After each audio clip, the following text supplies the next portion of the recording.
Bonjour tout le monde.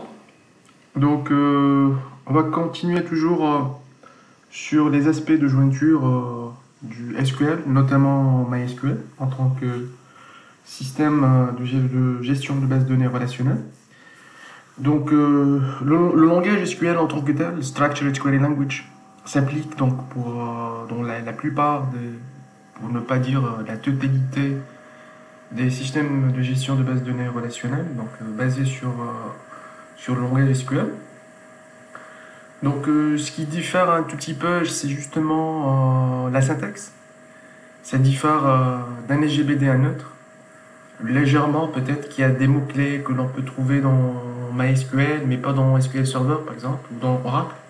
Bon, quand on parle d'Oracle et MySQL, donc là, on parle du fait que l'un est le dérivé de l'autre, donc ça pose pas vraiment un grand problème. Parce que, justement, MySQL, donc, on travaille avec MySQL sous l'égide d'Oracle. Alors, sinon, l'objet de ce tuto, c'est justement de voir quelques notions théoriques, à savoir la différence entre l'equijoin et le non-equijoin, justement. Donc, equijoin, ça s'écrit comme la sorte. Donc, equijoin et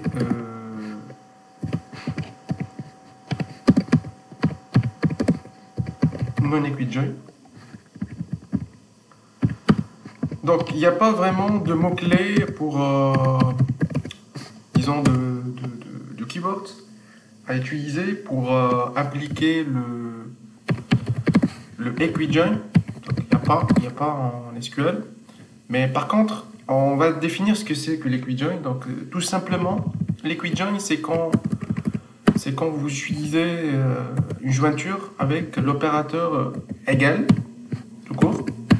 Quand vous faites la comparaison entre, quand vous faites on, donc first table point, la clé primaire par exemple, ou la clé secondaire égale, donc cet opérateur égal, la table 2 point la clé primaire par exemple, comme on a fait pour dans le par exemple le outer join ou le inner join par exemple. Attendez une seconde. Oui, c'est comme on a fait ici par exemple. Je vais prendre l'autre exemple. Donc left join. Oui, c'est quand on a utilisé par exemple le right join. Donc ça on l'appelle equijoin. Pourquoi? C'est tout simplement parce qu'on a fait la jointure entre la table MP et la table depth. Et on a raisonné par rapport à une condition d'égalité, d'où le mot equi, entre deux clés, disons. D'accord. Equi, c'est pour dire justement égalité. À chaque fois que vous utilisez l'opérateur égal, vous faites face, évidemment, à une jointure d'égalité.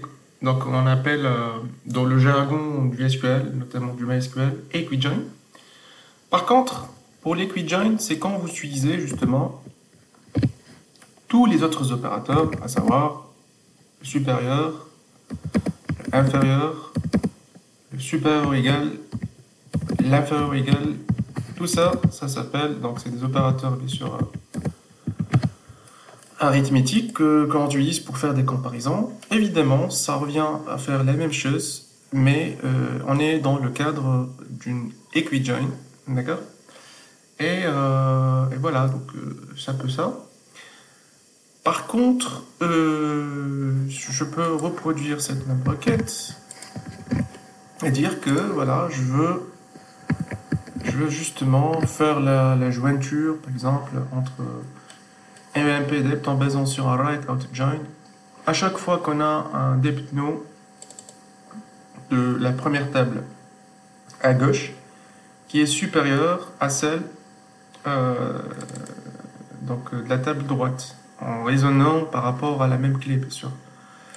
Donc on va voir donc juste un petit rappel, ce que ça nous a donné justement, c'est une jointure d'une manière explicite donc le right outer join, vous voyez. Tandis qu'ici, voilà, donc c'est 15 rows, voilà, donc oui, c'est pas correct, donc normalement je dois avoir le département qui n'a pas d'employé et tout. Par contre, quand j'applique cette requête-là, donc je vais avoir 21 rows. Pourquoi? Parce que justement, cette condition-là, ça fait que justement, si on raisonne par rapport au depno, alors vous allez voir que ici, 50 c'est supérieur à 10, 20 c'est supérieur à 10, 30 c'est supérieur à 10, 30 c'est supérieur à 10. Donc à chaque fois, c'est cette égalité qui est respectée, bien évidemment. Et vous voyez, donc 50 c'est supérieur à 40. On ne peut pas avoir par exemple 30-30 ou 40-40 parce que l'opérateur utilisé c'est supérieur à égal. Bon, sur le plan pratique, ça n'a pas vraiment de sens, mais juste pour vous expliquer justement la notion du equijoin et de non-equijoin. C'est par rapport justement à une condition, et voilà, pour l'equijoin, c'est l'usage de l'opérateur égal. Pour tous les autres opérateurs, on est dans le cadre du non-equijoin, justement. Une autre notion, donc théorique aussi, self-join. Donc sur le plan pratique, il n'y a pas le mot-clé self, comme vous pouvez voir, mais le mot self, en tant que tel, ça signifie que voilà, c'est auto. C'est-à-dire vous faites de l'auto-jointure, si l'on peut dire. En français, on parle de l'auto-jointure. Auto. C'est comme par exemple l'autocontrôle, l'auto-apprentissage, voilà, donc tout ce que vous faites vous-même, ça s'appelle auto. Donc self-join, c'est comme en fait le cas où on a utilisé, si je me rappelle bien, dans le inner join, quand on a, plutôt dans le outer join, c'est quand on a, voilà, donc quand on a fait la jointure entre justement la table PMP, elle est là, vous voyez, avec elle-même. Donc là, on est dans le cas de justement, dans le cas d'un self-join, d'accord? C'est-à-dire la même table, vous y faites appel deux ou même trois ou n fois sans aucun problème, d'accord? Donc ici, on a utilisé le left outer join, ça peut être inner join, donc peu importe. Alors quand on parle justement du principe de equijoin, non-equijoin ou self-join, donc ça peut être un inner join, un outer join, ça on ne le sait pas. Mais voilà, grosso modo, voilà ce que veut dire ces notions-là sur le plan pratique. Donc ça aurait pu être aussi ici inner join. J'aurais pu faire un inner join. Vous allez voir que on va voir le résultat ici, c'est 21 plutôt. Attendez, je n'ai pas exécuté la première, donc on va reprendre. Normalement, il devrait y avoir, si ma mémoire est bonne, 15. Voilà, c'est 15, voilà.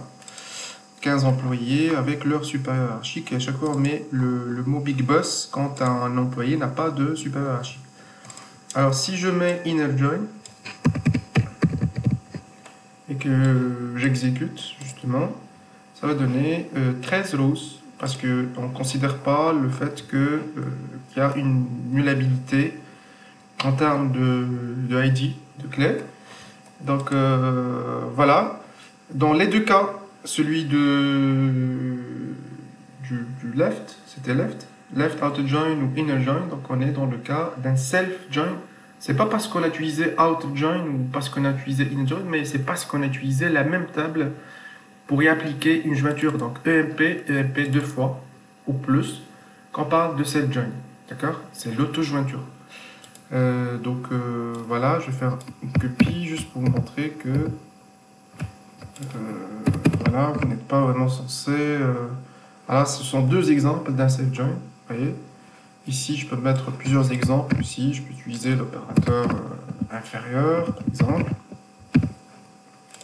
On va exécuter pour voir ce que ça donne. Donc, vous avez 26, ça diffère. Vous savez, tout à l'heure c'était, je pense, j'ai oublié. Pareil, vous pouvez utiliser l'opérateur supérieur égal. Donc dans ce cas, vous aurez par exemple supérieur égal. Je suppose que le nombre ça va augmenter par rapport à tout à l'heure.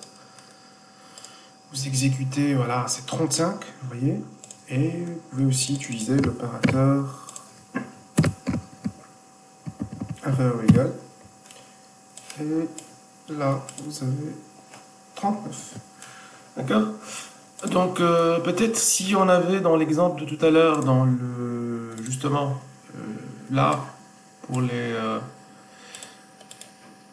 les employés et leurs supérieurs, si on avait fait face à des ID qui sont ordonnés pour assurer une certaine hiérarchie, mais là, c'est pas sûr que les ID des employés sont donnés dans l'ordre croissant, c'est-à-dire du boss vers plutôt de l'employé qui est dans la base pyramidale de la hiérarchie jusqu'à arriver au président. De toute façon, vous voyez que le king ici, il est passé, qui est le big boss, il est passé au milieu du tableau.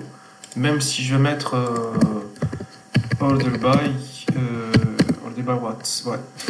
1.impno. Même si je fais ça, ah voilà, c'est parce que justement, je vous ai dit que déjà, regarde le order by. Bon, je l'ai fait tout à l'heure, hein, je ne vous l'ai pas dit, mais voilà, j'ai fait un ordonnancement. C'est déjà ordonné selon l'ID du premier employé, puis comme second critère, on applique le tri selon le deuxième ID du super hiérarchique de l'employé en question. Donc vous voyez que je ne peux pas appliquer vraiment un exercice pratique pour parler de l'equijoin dans ce contexte. Pour dire, voilà, je veux avoir tous les super hiérarchiques d'un employé donné, étant donné son ID, par exemple. Mais bon, voilà, grosso modo, je vous ai expliqué de quoi il s'agit. Donc, c'est l'equijoin, non-equijoin et le setjoin. Voilà, j'espère que j'étais clair dans mon illustration avec ces exemples-là. Voilà, on va parler dans le prochain tuto d'un autre type de join qui est le natural join. Natural join, c'est un mot-clé justement que l'on va utiliser. Vous allez voir que ça diffère un tout petit peu de ce qu'on était en train de faire et ça vaudrait le coup de voir vraiment de quoi il s'agit. Donc ne ratez pas le prochain tuto. On va y parler du natural join. Donc voilà, au prochain tuto.